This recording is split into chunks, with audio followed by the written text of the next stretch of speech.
ও বলল একাডেমির ওনার নাকি ও তনুর সাথে একাডেমির কোনো সম্পর্ক নেই।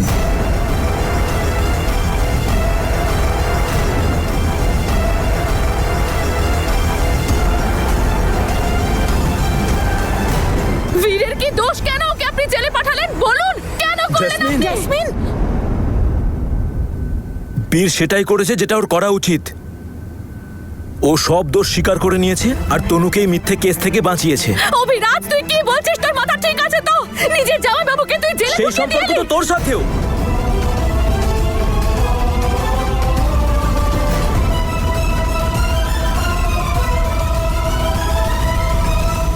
তুই এইসব ইচ্ছে করে করেছিস তাই না? বল, প্রতিশোধ নেওয়ার জন্য।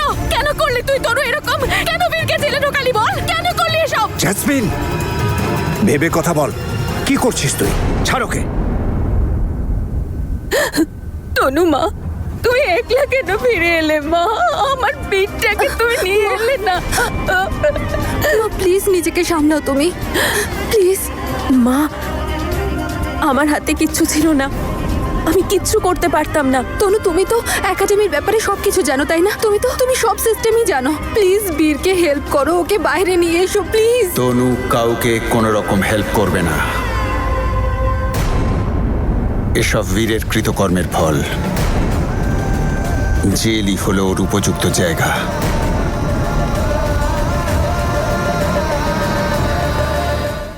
তনু দিনরাত অক্লান্ত পরিশ্রম করে একাডেমিটা সাজিয়েছিল। আমি তো তখনই বুঝেছিলাম যখন বীর এই মেয়েটার জন্য তনুকে একাডেমি থেকে বার করে দিয়েছিল। এখন ও বিপদে পড়েছে, তনু আজ ওকে বাঁচাবে। বাহ! তনু মা, ও এখন যা বলছে সব রাগের মাথায় বলছে।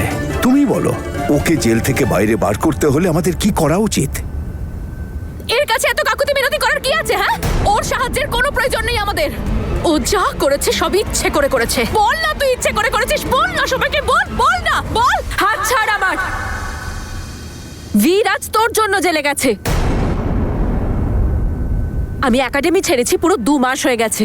আর অ্যাকাউন্টসের দায়িত্ব তো তোর ছিল জেসমিন। আর এই 2 মাস ধরে কোনো ফাইল মেনটেন করা তো দূর, তুই দেখি শুনি কিছু।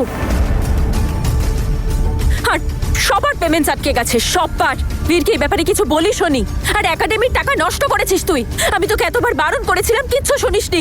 হ্যাঁ, তাহলে তুই দেখতে পারতিস অ্যাকাউন্টসটা। কি হতো যদি তুই একবার দেখে নিতিস? তুই তো জানিস যে অ্যাকাউন্ট সম্বন্ধে আমি কিছু জানি না। করতে পারতিস তনু একটু সাহায্য। কি ক্ষতি হয়েছে তো তোর? কিন্তু না, তুই কেন সাহায্য করবি? তুই তো চাইছিলিস যে আমার জন্য এরকম একটা ঝামেলা সৃষ্টি হোক আর বাড়িতে অশান্তি হোক, তারপর বীরের জীবনে এরকম অন্ধকার নেমে আসুক। আরে তুই তো বাড়ির সব ব্যাপারে নাক গলাস, একাডেমির ব্যাপারেও নাক গলাতে পারতিস। চলে আসতিস একবার একাডেমি। এমনিতে তো সব ব্যাপারে লিডারশিপ দেখাস। তোর যা ইচ্ছে সবসময় তুই তাই করিস। হ্যাঁ করি, কিন্তু আমি সেইখানে নিজে থেকে যাই না যেখানে আমার কোনো সম্মান নেই। আর তোর তো খুব শখ ছিল বল একাডেমি সামলানোর, নিজের রেসপন্সিবিলিটি নেওয়ার। তাহলে কর। ভালোবাসিস তো তুই বীরকে, তাহলে এবার কর। নিজের সর্বস্ব দিয়ে দে, সব শক্তি দিয়ে চেষ্টা কর। আকাশ পাতাল এক করে দে আর জেল থেকে বের কর বীরকে। আর এইটা একবারও ভাবিস না যে আমি তোকে কোনো সাহায্য করব না। আমি বীরকে জেলে পাঠিয়েছি, আর না আমি ওকে জেল থেকে বের করব।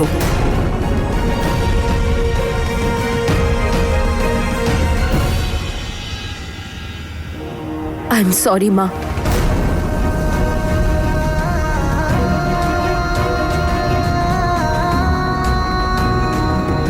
এই দেখো, আরে আমি তো শুনেছিলাম দুটো বিড়ালের ঝগড়ার মাঝখানে হনুমানের লাভ হয়, কিন্তু এখানে তো হনুমানই জেলের ভিতর।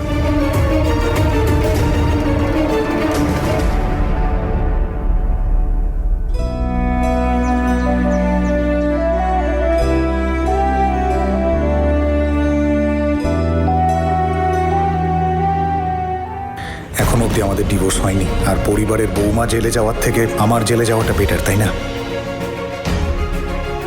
নিজের আইসক্রিমের পৃথিবী ছেড়ে বেরিয়ে এসে দেখো, বুঝতে পারবে যে আমি তোমারই কাজ করছি।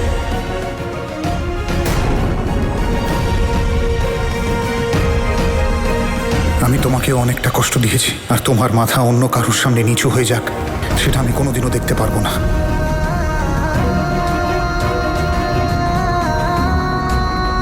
আমি জানি যেই কাজটা তুমি দায়িত্ব নাও সেটাকে তুমি শেষ করেই ছাড়ো। আর আমি কোন দায়িত্ব নিয়েছি শুনি? আমাকে সাহায্য করার।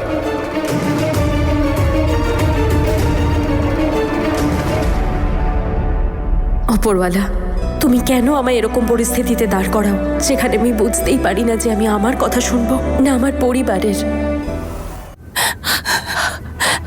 দিদি সামলান নিজেকে, সব ঠিক হয়ে যাবে। কি করে সামলাবো দিদি? তনু বলছে ও কিছু করবে না, ওর বাবা কিছু করবে না, আমার ছেলেটাকে কে ফিরিয়ে আনবে? দাদা, মাথা ঠান্ডা করুন। বীর আমাদেরও সন্তান, এভাবে তো মুখ ঘুরিয়ে থাকতে পারি না। ওকে জেল থেকে বাইরে বার করতেই হবে। উকিল বাবু, আপনি কিছু একটা করুন। আমাদের বলুন যে বীরকে জেল থেকে বার করতে গেলে কি করতে হবে। একটাই রাস্তা আছে, সব ইনভেস্টরদের টাকা ফেরত দিতে হবে। সেটা মোট কত টাকা? 1,15,00,000।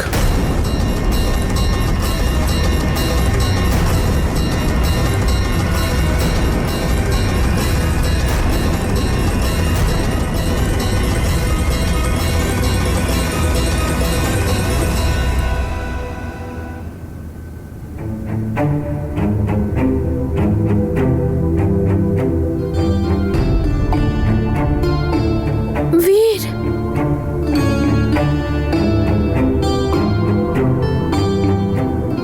জেসমিন, তুমি এখানে কেন এসেছো? আর কি রাস্তা খোলা রেখেছো তুমি বলো তো? আসতে তো হতোই আমাকে। কি দরকার ছিল তোমার হিরো সাজার? এবার ভোগো। ক্রিমিনালের তকমা মাথায় নিয়ে এবার তুমি বসে থাকো এখানে। বীর, তুমি সব গন্ডগোল করে দিলে। এবার আর কোনোদিনও ভিসা পাবো না আমরা। ও, তো তুমি এখনো ভিসার কথাই ভাবছো?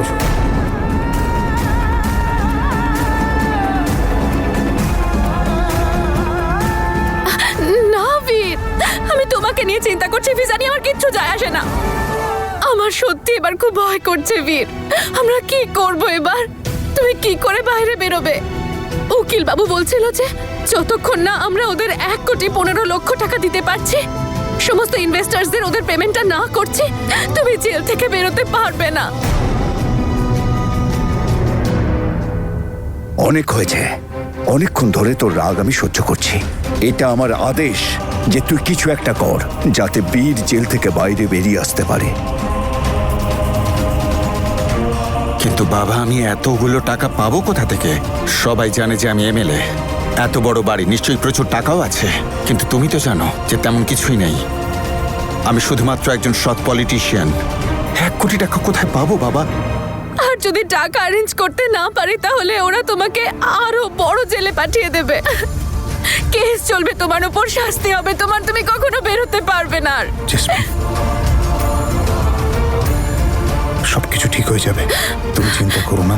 আমি কিছু না কিছু একটা করে নেবো, ঠিক? তোমার নাতিকে বাঁচানোর একটাই পথ আছে, এই বাড়িটা বন্ধক দিতে হবে।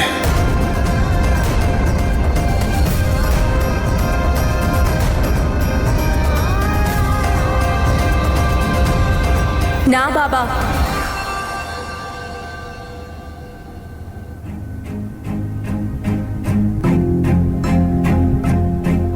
আপনি এরকম কিচ্ছু করবেন না। আপনি এই বাড়ি বন্ধক রাখার কথা ভাবতে কি করে পারলেন? এটা শুধু একটা বাড়ি নয়, সিং পরিবারের পরিচয়, পরিবারের সম্মান, পরিবারের মর্যাদা, এসব ভাবনা মাথাতেও আনবেন না। কিন্তু কেন বীর, কেন তুমি সব সময় তনুকে বাঁচাও?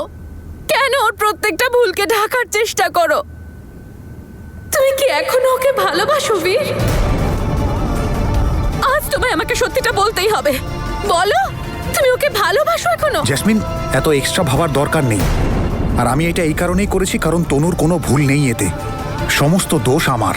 আমি নিজের অন্যায়টা অ্যাকসেপ্ট করেছি, ব্যাস, দ্যাটস ইট। আর একটা জিনিস তুমিও অ্যাকসেপ্ট করে নাও, যে এই একাডেমি তনু ছাড়া চলতে পারে না।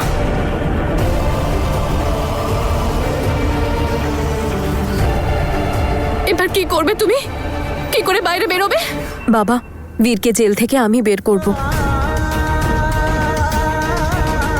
আপনি শুধু আমায় একটা দিন সময় দিন। আমার ইনভেস্টার্সদের সাথে কথা বলতে হবে, ওদের বোঝাতে হবে যে ওরা যেরকম ভাবছেন সেরকম কিছু হয়নি। ওরা তো শুধুমাত্র ওদের টাকা ফেরত চায়। ওরা না তোর বোঝানোয় বুঝবে আর না কমপ্লেন তুলে নেবে। বাবা, আমি তাও একবার কথা বলে চেষ্টা করি। যদি ওনারা বুঝে যায়, আর আমরা লড়াই না করে হার মানতে তো পারি না। আমাদের কাছে আর কোনো রাস্তাও নেই। ওপরওয়ালার উপর আমার পুরো ভরসা আছে। প্রত্যেকবারের মতো উনি এইবারও আমাদের সাহায্য নিশ্চয়ই করবেন।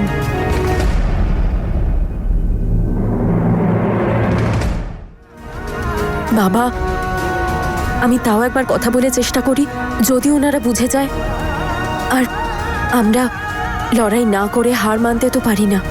আমাদের কাছে আর কোনো রাস্তাও নেই। ওপরওয়ালার উপর আমার পুরো ভরসা আছে। প্রত্যেকবারের মতো উনি এইবারও আমাদের সাহায্য নিশ্চয়ই করবেন।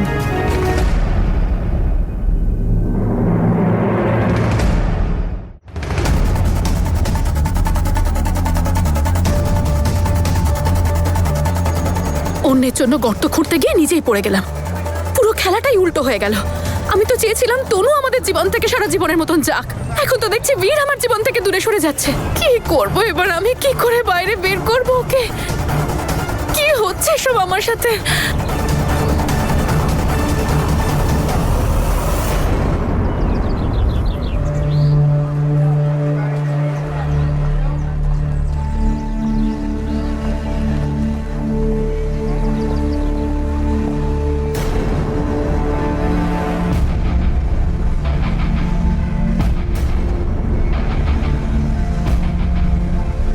নিজের মুখে কি আর বলবো, আমার ছেলেটার কানাডাতে অনেক বড় বড় বিজনেস আছে।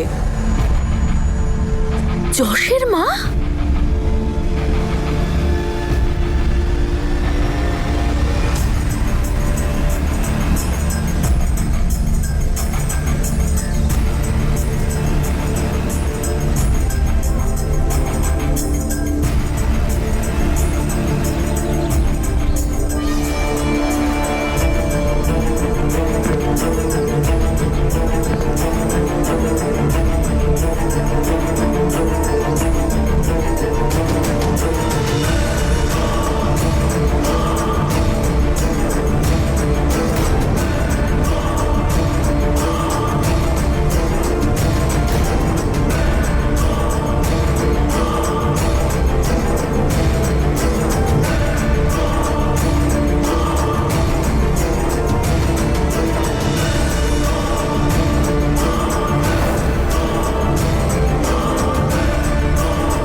তুমি রুমে গিয়ে ফ্রেশ হয়ে নাও, আমি মিটিং শেষ করে 1 ঘন্টার মধ্যে আসছি।